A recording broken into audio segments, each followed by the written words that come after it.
ഇന്ത്യയിൽ നിന്നുള്ള ഇറക്കുമതിക്ക് 50% പകരച്ചുങ്കം ഏർപ്പെടുത്തിയ അമേരിക്കൻ നടപടി വിപണിയെ പൊള്ളിച്ചു തുടങ്ങിയിട്ടുണ്ട്.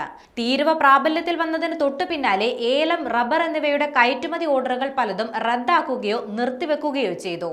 ഇതോടെ ഇന്ത്യയിൽ നിന്ന് ചരക്കുകൾ എടുക്കുന്നത് US റീറ്റെയിൽ കമ്പനികൾ താൽക്കാലികമായി നിർത്തിവെച്ചു. ആമസോൺ, വാൾമാർട്ട്, ടാർജറ്റ്, ഗ്യാപ്പ് തുടങ്ങിയ കമ്പനികളാണ് തുണിത്തരങ്ങളും വസ്ത്രങ്ങളും ഇന്ത്യയിൽ നിന്ന് വാങ്ങുന്നത് നിർത്തിവെച്ചത്. തീരുവ പ്രഖ്യാപനത്തിന് പിന്നാലെ കേരളത്തിൽ തേയില ലേലത്തിൽ കിലോയ്ക്ക് 38 രൂപയുടെ വരെ ഇടിവുണ്ടായിട്ടുണ്ട്.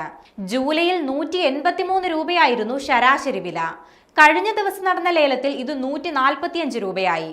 പകരച്ചുങ്കം വലിയ ആഘാതമേൽപ്പിക്കുന്നത് സംസ്ഥാനത്തെ കുരുമുളക്, ഏലം, കാപ്പി, റബ്ബർ, തേയില കർഷകരെയാണ്.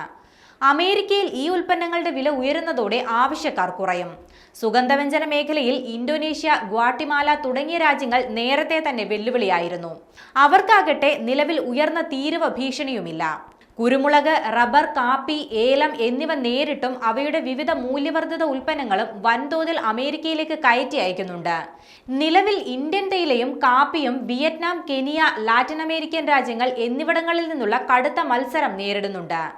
നമ്മുടെ മൊത്തം റബ്ബർ കയറ്റുമതിയിൽ 22% അമേരിക്കൻ വിപണിയിലേക്കാണ്. തീരുവ വർധന ചെറുകിട, ഇടത്തരം റബ്ബർ അധിഷ്ഠിത സംരംഭങ്ങളെയായിരിക്കും പ്രത്യക്ഷത്തിൽ ബാധിക്കുക. 20,000 മുതൽ 25,000 മെട്രിക് ടൺ വരെ കുരുമുളകും അവയുടെ മൂല്യവർദ്ധിത ഉൽപ്പന്നങ്ങളും ഇന്ത്യയിൽ നിന്ന് വിവിധ രാജ്യങ്ങളിലേക്ക് കയറ്റി അയക്കുന്നുണ്ട്. ഇതിൽ 22% അമേരിക്കൻ വിപണിയിലേക്കാണ്.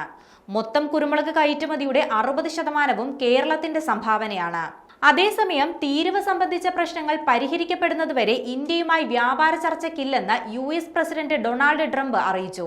റഷ്യൻ എണ്ണ വാങ്ങുന്നതിന്റെ പേരിൽ ഇന്ത്യക്ക് US 50% തീരുവ പ്രഖ്യാപിച്ച പശ്ചാത്തലത്തിൽ ഇന്ത്യയുമായി കൂടുതൽ വ്യാപാര ചർച്ചയിൽ ഏർപ്പെടുമോ എന്ന മാധ്യമപ്രവർത്തകരുടെ ചോദ്യത്തിന് മറുപടി പറയുകയായിരുന്നു അദ്ദേഹം.